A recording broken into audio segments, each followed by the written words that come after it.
Doctor ortho Ayurvedic oil and capsule. अब दर्द भी घुटने टेकेगा।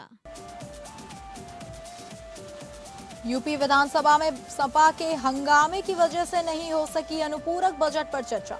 हंगामे के बाद विधानसभा की कार्यवाही अनिश्चितकालीन के लिए स्थगित। सदन में सपा के आचरण पर भड़के सीएम योगी। कहा, सदन में विपक्ष का आचरण शर्मनाक। विपक्ष का लोकतंत्र और विकास विरोधी चेहरा सामने आया।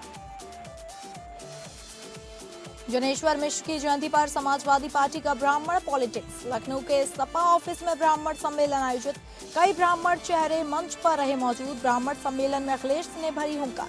कहा, पीटीएम में पंडित पीड़ित साथ साथ। वहीं पूर्व मंत्री अभिषेक मिश्रा ने कहा, सपा सरकार आई तो एक एक ब्राह्मण के एनकाउंटर की कराएंगे जांच। बाराबंकी में सपा के पूर्व एमएलसी राजू यादव पर छात्रों को धमकाने का आरोप। ओम साई राम कॉलेज में धांधली का विरोध करने पर धमकाया। पूर्व एमएलसी राजू यादव ने कहा, ज्यादा भाग दौड़ की तो भविष्य बर्बाद कर दूंगा।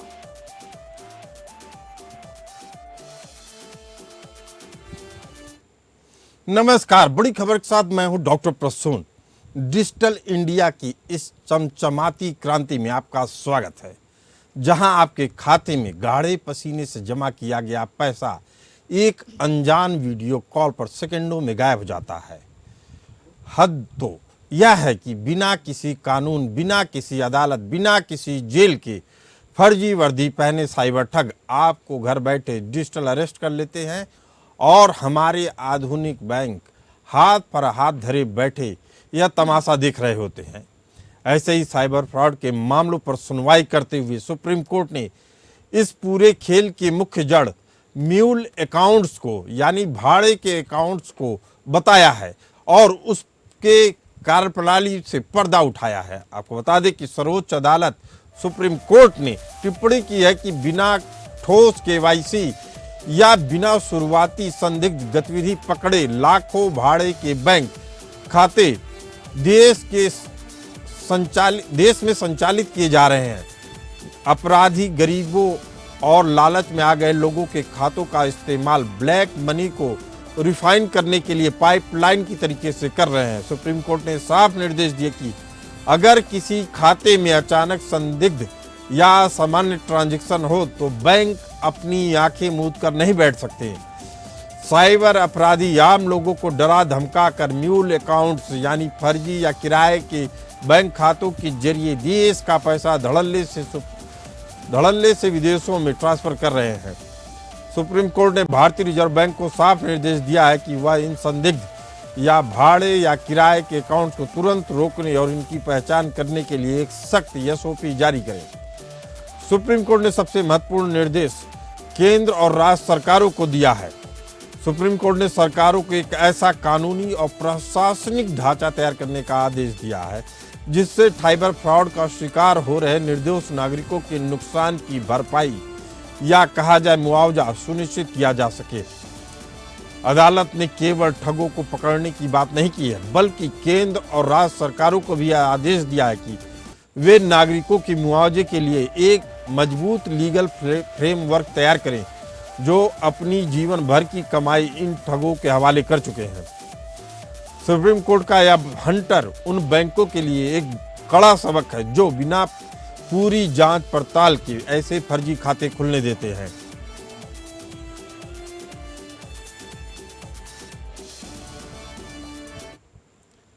साइबर ठगों का यह धंधा इतनी तेजी से फल फूल रहा है कि अब देश की सबसे बड़ी अदालत यानी सुप्रीम कोर्ट को बीच में आना पड़ा। अदालत में जो खुलासा किया है उसे सुनकर यही लगता है कि हमारी बैंकिंग सुरक्षा व्यवस्था में इतने छेद हैं कि ठग आराम से करोड़ों रुपए समेट कर देश से बाहर भेज रहे हैं और हमारी एजेंसियां हाथ पर हाथ धरे बैठी हैं।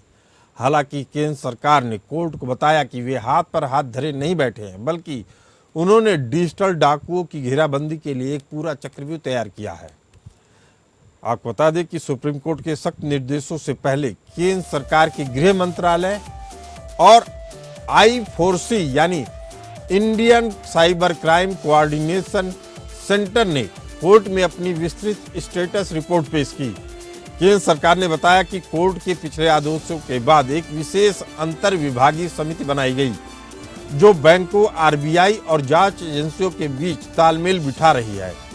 केंद्र ने कोर्ट को सूचित किया कि गृह मंत्रालय की समिति, भारतीय रिजर्व बैंक मिलकर एक फुल प्रूफ फ्रेमवर्क पर सहमत हो चुके हैं, जिससे किसी भी संदिग्ध ट्रांजैक्शन या म्यूल अकाउंट की सूचना मिलते ही बैंक उस संदिग्ध रकम पर अस्थायी डेबिट होल्ड लगा देंगे, यानी पैसा खाता धारक निकाल नहीं पाएगा और वहीं ब्लॉक हो जाएगा। केंद्र सरकार ने कोर्ट के सामने यह भी पक्ष रखा कि केंद्र सरकार और केंद्रीय जांच एजेंसियों जैसे I4C की हालिया ताबड़तोड़ कार्रवाई के बाद देश भर में डिजिटल अरेस्ट से जुड़े मामलों में काफी गिरावट आई है। सरकार ने बताया कि इस national cyber crime reporting portal के तहत शिकायत निवारण और पैसा बहाली का मॉड्यूल तैयार कर लिया गया है, लेकिन राज्यों के स्तर पर इसमें थोड़ी बहुत ढिलाई देखने को मिल रही है। सरकार की इसी स्टेटस रिपोर्ट को देखने के बाद सुप्रीम कोर्ट की बेंच ने कहा कि अब तक की प्रगति सराहनीय है, लेकिन जो सिस्टम कागज पर बना है उसे जमीन पर उतारने के लिए आपको अपनी रफ्तार बढ़ानी होगी। इसके बाद बेंच में शामिल CJI न्यायाधीश सूर्यकांत, जस्टिस जयमल बागची और जस्टिस वी मोहना की कोर्ट ने इसे अखिल भारतीय स्तर पर अनिवार्य करने के लिए 13 अंतरिम निर्देश जारी किए हैं।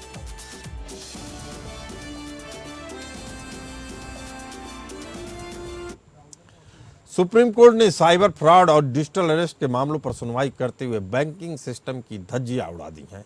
अदालत ने साफ उजागर कर दिया कि बैंकों में खुले म्यूल अकाउंट्स यानी फर्जी या किराए के खाते साइबर अपराधियों के सबसे बड़े हथियार बन चुके हैं, जिसके जरिए देश की जनता से ठगे गए करोड़ों रुपए पलक झपकते ही विदेशों में ट्रांसफर किए जा रहे हैं।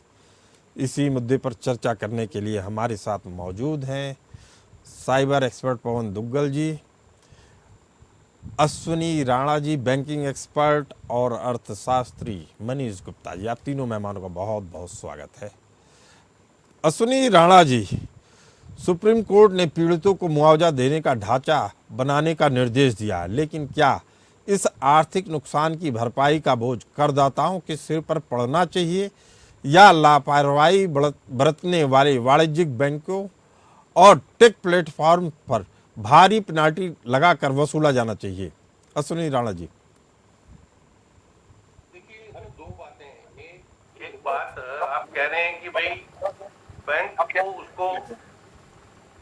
बैंक को पैसा देना है, लेकिन बैंक को पैसा उसको जो उसकी भरपाई करनी है, अगर गलती बैंक की नहीं है और जो ग्राहक है वो उसकी गलती के कारण फ्रॉड हो रहा है, वो डिजिटल अरेस्ट हो रहा है, वो किसी से बात नहीं कर रहा, और उसके बाद आप कहते हैं कि बैंक उसको कंपनसेशन दे, यानी आप खुद कंप्रोमाइज हो।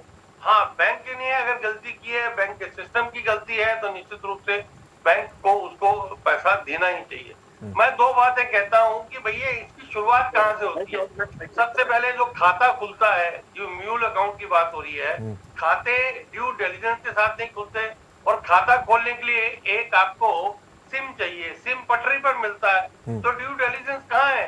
कोई भी, अभी आपने देखा होगा कानपुर में एक हवाला नेटवर्क पकड़ा गया जी, उसके पास कितने खाते थे? 12 बैंकों में 68 खाते, 32,000 करोड़ रुपए का उसका जो है हवाला है। या वो बैंकों को नहीं दिखता क्या? यानी बैंकों को निश्चित रूप से कोई ऐसा सिस्टम डेवलप करना पड़ेगा कि बड़ी ट्रांजैक्शन कैसे होती हैं, लेकिन लोगों को भी सावधान, डिजिटल ऐप्स के लिए पर्टिकुलर लोगों को अगर कंप्रोमाइज हो रहे हैं, किसी से बात नहीं कर रहे, तो उसके लिए बैंक कैसे जिम्मेवार है? बैंक कैसे जिम्मेवार है जो आपने जी, ये बड़ा सवाल है। इसी पे हम आएंगे कि जब सुप्रीम कोर्ट ने भी कह दिया है, जब संदिग्ध लेन देन होती है, जिस खाते में 100 रुपए 1000 रुपए भी जमा नहीं होते हैं, उसमें अचानक लाखों रुपए का ट्रांजैक्शन होने लगता है, तो बैंक क्यों नहीं अलर्ट होते? पवन दुग्गल जी हमारे साथ मौजूद हैं, साइबर एक्सपर्ट। जब बैंक एक छोटा सा लोन या क्रेडिट कार्ड देने के लिए नागरिक के घर दफ्तर का 10 बार वेरिफिकेशन करता है, तो फिर फर्जी दस्तावेजों या भाड़े पे खुल रहे म्यूल अकाउंट्स में रातों रात बिना अलार्म के करोड़ों का संदिग्ध लेन देन होता है, तो बैंक कहाँ रहते हैं? और वह लेन देन ऐसा नहीं होता कि देश के अंदर ही हो रहा है, वह सरहद पार कर जाता है। इसकी जवाबदेही किस पर होनी चाहिए? पवन दुग्गल जी। इसकी जवाबदेही बैंक पर होनी चाहिए। क्यों? क्योंकि बैंक ये नहीं कह सकता कि साहब मुझे नहीं पता था, मेरी जिम्मेवारी नहीं है। बैंक इंटरमीडियरी है, उसको ड्यू डिलिजेंस करना जरूरी है। सेक्शन 79 IT एक्ट में वो नहीं करता है, तो लिहाजा उसके खिलाफ कार्रवाई होनी चाहिए और साथ साथ उसकी अकाउंटेबिलिटी होनी चाहिए कि जो पैसा गया है अगर वो बैंक की नेग्लिजेंस से गया है तो वापस करने की जिम्मेवारी भी बैंक की होनी चाहिए। पवन दुग्गल जी, आप बहुत महत्वपूर्ण बात बता रहे हैं। हाँ, ठीक शायद है। इसी और सुप्रीम कोर्ट भी इशारा कर रहा है कि आपके बैंक खाते में अचानक करोड़ों रुपए आते हैं, लाखों रुपए आते हैं और ये चुपचाप हो रहा है। मनीष गुप्ता जी हमारे साथ मौजूद हैं, चार्टर्ड अकाउंटेंट हैं। क्या बैंक शाखाओं में बिना जमीनी सत्यापन के केवल टारगेट पूरे करने के लिए खाते खोले जा रहे हैं? म्यूल अकाउंट्स का इतनी बड़ी संख्या में फलना फूलना कहीं न कहीं अंदरूनी लापरवाही या मिली भगत की तरफ इशारा करता है। मनीष गुप्ता जी, देखिए निश्चित रूप से इसमें कोई दो राय नहीं है कि लापरवाही खाता खोलने में हो रही है और लापरवाही कहिए या ये फोकस अकाउंट ओपनिंग पर फोकस, उसमें कितना जमा आ जाए। लोग कहते हैं हम ठीक है आपके अकाउंट में हमारे महीने के 50 लाख के ट्रांजैक्शन होंगे या एवरेज मंथली बैलेंस हमारा 2 लाख हो जाएगा। ये वो लालच है जो अकाउंट खोलने पर मजबूर कर रहा है। लेकिन मैं आपको एक बात स्पष्ट कर दूं कि इस बेसिस पे कि गलत अकाउंट खुल गया, म्यूल अकाउंट खुल गया, बैंक रिस्पॉन्सिबल ठहराया जा सकता है। तकनीकी रूप से नहीं ठहराया जाएगा, प्रैक्टिकलिटी के रूप में नहीं ठहराया जाएगा। मामले कोर्टों में, ट्रिब्यूनल में मामले बढ़ेंगे, बैंक की तरफ से रिटेनरशिप वकील हैं वो जाएंगे, लेकिन कोई भी बैंक कभी गिल्टी प्रूव नहीं होगा। अरे अगर एक बात सुनिए, किसी ए ने म्यूल अकाउंट खुलवाया, बी ने खुलवाया, सी ने खुलवाया, एक्स ने फ्रॉड किया, ए को भेजा, ए ने बी, बी ने सी ने डी ने सीधे दुबई भेज दिया पैसा। तो इसमें ए बी सी वालों को हम गिल्टी ठहरा सकते हैं, उनको सजा हो सकती है, उनको ट्रबल होगी, परेशानी होगी। लेकिन जिस व्यक्ति ने लापरवाही करी, जिस व्यक्ति ने अपनी गलती से पैसा फ्रॉडियों को दे दिया, उसको कंपनसेशन दे दिया जाए, ये प्रैक्टिकली पॉसिबल नहीं है। ये तो बिल्कुल वैसे ही हुआ जैसे सड़क पर गड्ढे हैं तो दुर्घटना के लिए मनीष गुप्ता जी, मैंने इसी बात को उठाया कि आम आदमी के पास दो ही चारा होता है, या तो वो पुलिस के पास जाए, पुलिस अपराधियों को पकड़े, या बैंकिंग सिस्टम के पास जाए। लेकिन बैंकिंग क्षेत्र में artificial intelligence, anti money laundering algorithm के बड़े बड़े दावों के बावजूद अभी तक भी ठग आम नागरिकों को घंटों वीडियो कॉल पर रखकर पैसे ट्रांसफर करवा रहा होता। तब हमारी साइबर क्राइम मॉनिटरिंग प्रणाली रियल टाइम में ट्रांजैक्शन को होल्ड या फ्रीज करने में क्यों विफल हो जाती है? पवन दुग्गल जी, देखिए विफल इसलिए होती है क्योंकि एक हमारे इन्फोर्समेंट मैकेनिज्म्स काफी कमजोर हैं। दूसरा, बैंक्स अक्सर जिम्मेवारी यूजर्स के नाम पे डाल देते हैं। अक्सर बैंक के अंदर मिली भगत होती है और उसकी वजह से ये साइबर क्राइम्स होते हैं, साइबर फ्रॉड्स होते हैं। दूसरी बात है कि अगर आप आरबीआई की नोटिफिकेशन देखें तो आरबीआई की नोटिफिकेशन भी बैंक पूरी तरीके से पालन उसका नहीं करते। तो यही कारणवश होता है कि बैंक पूरी तरीके से सफल हो जाते हैं, जो यूजर्स हैं उनको जलेबी की तरह घुमाने में, और लोग थक जाते हैं, कहते हैं छोटा सा अमाउंट है, चलो छोड़ो, क्या लेना देना। और जो बड़ा अमाउंट है उसके लिए अक्सर मुकदमा करना पड़ता है, जो लंबा समय लगता है, और उसमें कहीं ना कहीं लोगों का जो मनोबल है वो टूट जाता है। तो बॉटम लाइन है, आपको तो अब एक नई दिशा में जाना है जहाँ पर आपको साइबर फ्रॉड के लिए, खासतौर पर साइबर बैंकिंग फ्रॉड के लिए डेडिकेटेड अदालतों की जरूरत है, आपको डेडिकेटेड ग्रीवेंस मैकेनिज्म की जरूरत है, जहाँ पर जैसे बैंक को ये इत्तला दी गई, बैंक की जिम्मेवारी होगी पैसे वापस दिलाने की, चाहे वो पैसा कहाँ से लेकर आए। तो फिर ऑटोमेटिकली बैंक जो है ज्यादा केयरफुल हो जाएंगे और कहीं ना कहीं इंश्योर कर पाएंगे ताकि उनके नेटवर्क का दुरुपयोग ना हो पाए। नेटवर्क का दुरुपयोग ना हो। कारण क्या है कि छोटे इलाकों में देखा गया है, राजस्थान के कुछ हिस्सों में, बिहार के कुछ हिस्सों में, झारखंड के कुछ हिस्सों में जो छोटे बैंक हैं या छोटे इलाकों में बैंक हैं, उनका पूरा फोकस बैंक में फंड बढ़ाने पे होता है, ना कि इस चीज़ पे होता है कि उस अकाउंट को कैसे यूज किया जा रहा है। इसी पर हमारी चर्चा जारी रहेगी। सुप्रीम कोर्ट ने म्यूल अकाउंट्स यानी भाड़े के अकाउंट्स के जरिए जो फ्रॉड किए जा रहे हैं उस पर बैंकिंग सिस्टम पर तीखी टिप्पणी की है। उसी पर चर्चा करने के लिए हमारे साथ मौजूद हैं अश्विनी राणा जी। अश्विनी राणा जी, बैंकों का फोकस रहता है ज़्यादा से ज़्यादा फंडिंग लेना, ज़्यादा से ज़्यादा पैसे को अपने पास बरकरार रखना, लेकिन ब्रांच मैनेजर, वो भी खासकर छोटे इलाकों के ब्रांच मैनेजरों को मालूम होता है कि ये पैसा जो आ रहा है कहीं ना कहीं इसमें कुछ धोखाधड़ी चल रही है। 17-17 साल के बच्चे जामताड़ा जैसे इलाकों में बैंक सिस्टम से लाखों रुपए हर हफ्ते निकाल रहे होते हैं। तो क्या ब्रांच मैनेजर को नहीं मालूम होता, बैंकिंग सिस्टम को नहीं मालूम होता है कि वो धोखाधड़ी करवा रहे हैं? जी देखिए कि आपने जो बात की ना, सुप्रीम कोर्ट ठीक है, वो उसने ऑर्डर दे दिया, लेकिन सुप्रीम कोर्ट में जब ऐसे केस है, मैं उस पर वापिस आ रहा हूँ, कोर्ट में लोग पैसा लेने के लिए, करने के लिए कितने कितने महीने फंसे रहते हैं। सुप्रीम कोर्ट बैंक को आदेश दे रहा है, ठीक है, लेकिन मैं ये कह रहा हूँ जब आदमी खुद कंप्रोमाइज है, वो डिजिटल अरेस्ट है, वो पैसा देने के लिए तैयार है, उसमें बैंक कहाँ जिम्मेवार है? एक तो ये। दूसरा कह रहा है कि मेरी बात सुन लीजिए कि मैनेजर को आज कंप्यूटराइजेशन है, बैंक में मैनेजर के पास नहीं पता लगता क्योंकि सेंट्रलाइज सारा सिस्टम है।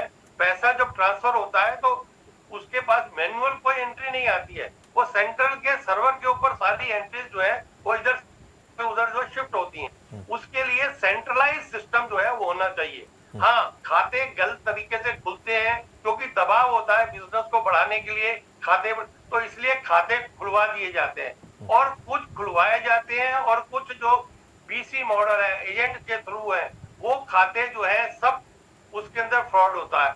यानी बहुत जगह सुधार की जरूरत है, लेकिन माननीय सुप्रीम कोर्ट कुछ भी आदेश देकर किसी की जिम्मेवारी फिक्स नहीं कर सकता कि बैंक, अरे आप डिजिटल अरेस्ट हो गए, आप किसी से बैंक में गए, बैंक कह रहा है आपको कि आप बताइए इतना पैसा क्यों निकाल रहे हैं, फिर भी आप कह रहे हैं निकालना है, मुझे देना है। अरे उस पे बैंक कहाँ जिम्मेवार है? बैंक तो तब जिम्मेवार है कि आपने कहा पैसा नहीं देना और उसने बैंक ने ट्रांसफर कर दिया। तो इसलिए बैंक की जिम्मेवारी उस केस में फिक्स नहीं कर सकते। बैंक में सिस्टम और होना चाहिए। अभी आरबीआई ने उसके लिए एआई के साथ एक सिस्टम डेवलप किया है कि म्यूल अकाउंट को या ट्रांजैक्शन को उनको हंटिंग जो कैसे हो सकती है उसके ऊपर काम कर रहे हैं, लेकिन जिस तरह से काम होना चाहिए वो नहीं हो रहा। लेकिन आरबीआई सीधा कोर्ट जो है सीधा सीधा बैंकों को ही एक रिस्पॉन्सिबल नहीं ठहरा सकता। अश्विनी राणा जी, एक बड़ा सवाल ये भी है कि फिर जिम्मेदारी या जवाबदेही बनती किसकी है? मनीष गुप्ता जी, म्यूल अकाउंट से निकला पैसा अंततः शेल कंपनियों, क्रिप्टो वॉलेट्स, विदेशों में चला जाता है।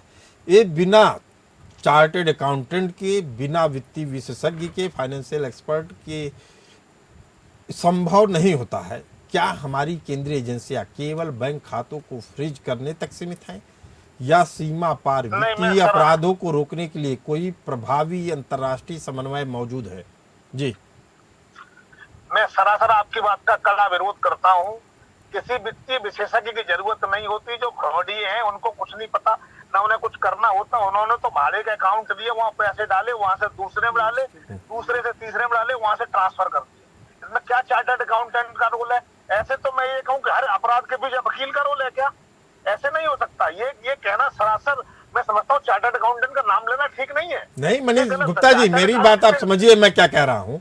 आप जो बात कह रहे हैं उसी से मैं भी एग्री कर रहा हूँ।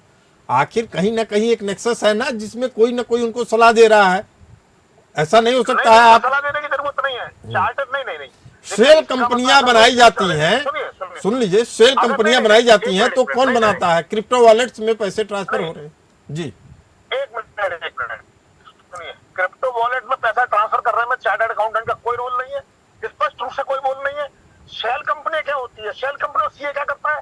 सीए तो ऑडिट करता है, कहां से पैसा आया, कहां से पैसा गया। आप सीए की बात मत करिए मनीष गुप्ता जी, मैं कह रहा हूं कि चार्टेड अकाउंटेंट, सुनिए मेरी बात, आप क्यों चार्टेड अकाउंटेंट की बात मत करिए। मैं कह रहा हूं जो फाइनेंस के बारे में सलाह देते वित्तीय सलाहकार, वो कोई भी हो सकते हैं, चार्टेड अकाउंटेंट हो सकते हैं, एमबीए किया हुआ व्यक्ति हो सकता है। आप उसको मत जाइए, आप भावना समझिए क्या है।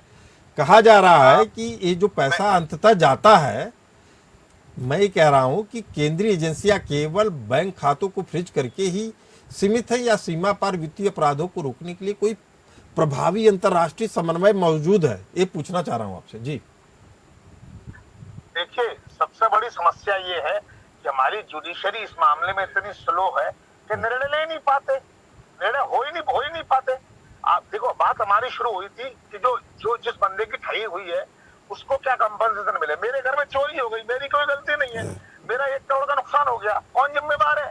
चोरों ने, पुलिस ने चोर पकड़ लिया, आधा माल मिला, आधा नहीं मिला, अब क्या करें? मुझे कंपनसेशन मिलेगा क्या? नहीं मिलेगा। अब आते हैं वित्तीय विशेषज्ञों की बात पर। इस फ्रॉड में आमतौर पर क्या होता है कि पुलिस वाला बनता है, मैं सीबीआई अधिकारी हूँ, पुलिस अधिकारी हूँ, तो क्या उसे पुलिस से ट्रेनिंग मिल रही है? नहीं, वो देख देख के सीख जाता है कैसे पुलिस के नाम पर लोगों को डराओ। और जितने भी लोग जरे जाते हैं उनके कहीं ना कहीं अंदर पेट में कोई डर लगा होता है कि उन्होंने फ्रॉड करके, भ्रष्टाचार करके पैसा कमा लिया, अब उसको वो फ्रॉड ये छीन ले गए पैसे। तो इसमें किसी वित्तीय विशेषज्ञ की जरूरत नहीं है। उन्होंने चलिए, नहीं है जरूरत। अश्विनी राणा जी, जल्दी से 30 सेकंड में बता दीजिए, आखिर इस तरह के फ्रॉड के बाद संस्थागत विफलताओं को छुपाने और पूरी जिम्मेदारी पीड़ित नागरिक पर ही डालने का प्रयास कहां तक उचित होगा? इसका क्या उपाय है जी? नहीं, ऐसा है, मैं ये कह रहा हूँ कि आरबीआई और ये कह दे कि कोई भी खाता जो है ड्यू डिलिजेंस के बिना नहीं खुलेगा जी। आप घर बैठे, आप किसका खाता खुलवाना है? बैठे हुए एजेंट, आप बैंक में जाने की जरूरत नहीं, फर्जी उसका आधार और फर्जी, और वैसे ही काम हो रहा है, वैसे ही सिम मिल जाती है। तो आपको खाता और सिम चाहिए फ्रॉड करने के लिए, आप पटरी से सिम खरीदो और उन एजेंट के द्वारा खाता खुलवा लो और जितना मर्जी फ्रॉड कर लो और जितने मर्जी खाते खोलो और उनको बेचते रहो। 15,000 में खाता म्यूल अकाउंट बिक जाता है। अश्विनी राणा जी, जो आप बात कह रहे हैं वो शायद उसी को सुप्रीम कोर्ट भी कह रही है कि आप एसओपी बनाइए, सख्त एसओपी बनाइए। डिजिटल तरक्की के इस दौर में अब तक स्थिति यही थी कि ठगी की शिकार जनता साइबर थानों और बैंकों के चक्कर काट काट कर अपने जूते घिसती रहती थी और पुलिस और बैंक दोनों ही संस्थाएं एक दूसरे पर पल्ला झाड़कर अपनी जिम्मेदारी से इत्सरी कर लेती थीं। लेकिन सुप्रीम कोर्ट की इस सख्त चाबुक ने साफ कर दिया है कि साइबर सुरक्षा केवल विज्ञापनों में सावधान रहे लिखने भर से पूरी नहीं होती। अब देखने वाली बात यह होगी कि रिजर्व बैंक और हमारी सरकारें अपने सोए हुए तंत्र को जगाकर अपराधियों पर नकेल कैसे कसती हैं, या फिर आम नागरिक ऐसे ही हर फोन कॉल पर डिजिटल जेल जाने के खौफनाक संभावना या आशंका से कांपता रहेगा। इस चर्चा में शामिल होने के लिए आप सभी मेहमान को बहुत बहुत धन्यवाद। हमें भी दीजिए इजाजत। नमस्कार।